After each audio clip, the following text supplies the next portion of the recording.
Ada satu titik dalam sejarah manusia di mana waktu berhenti berdetak dan ruang melipat dirinya sendiri ke dalam sujud yang paling sunyi.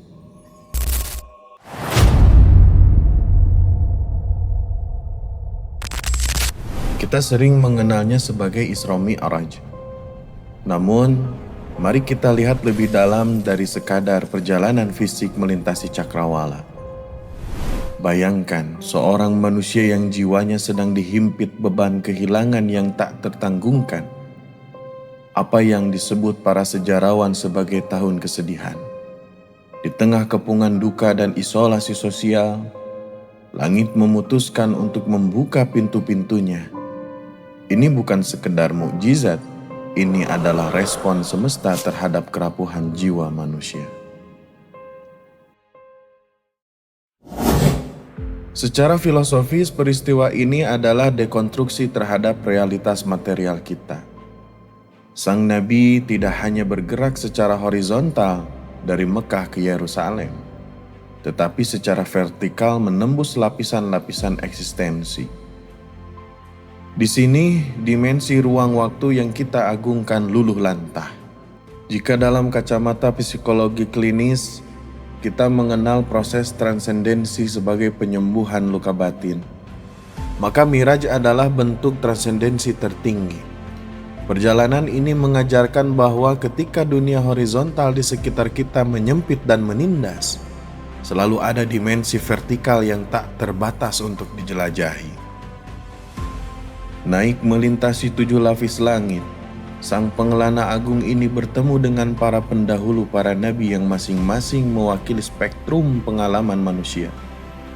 Dari keteguhan, penderitaan, hingga kebijaksanaan. Ini adalah pertemuan archetype yang menegaskan bahwa tak ada manusia yang berjalan sendirian dalam penderitaannya. Hingga sampailah ia di Sidratul Muntaha, batas akhir dari segala pengetahuan makhluk.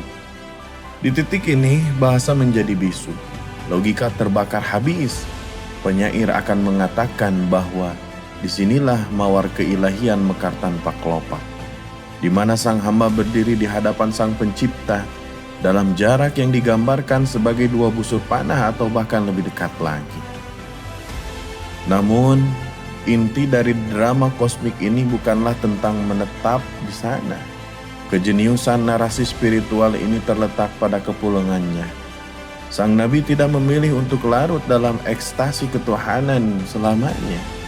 Ia memilih untuk kembali ke bumi yang bising, ke tengah manusia yang mendustakannya, dan membawa satu oleh-oleh revolusioner, yaitu sholat. Dalam kacamata spiritual, sholat bukan sekedar ritual teknis, melainkan teknologi mi'raj harian bagi setiap jiwa. Ia adalah undangan bagi setiap manusia untuk melakukan perjalanan vertikal yang sama, untuk sejenak menanggalkan identitas duniawi, ego, dan beban hidup, lalu bersujud di hadapan yang maha tak terbatas. Isra Mi'raj adalah proklamasi bahwa setiap manusia memiliki akses ke langit, asalkan mereka berani melampaui batas-batas diri mereka sendiri. Ia adalah pengingat abadi bahwa di balik setiap malam yang paling gelap dan hati yang paling hancur, selalu ada tangga cahaya yang sedang menunggu untuk didaki.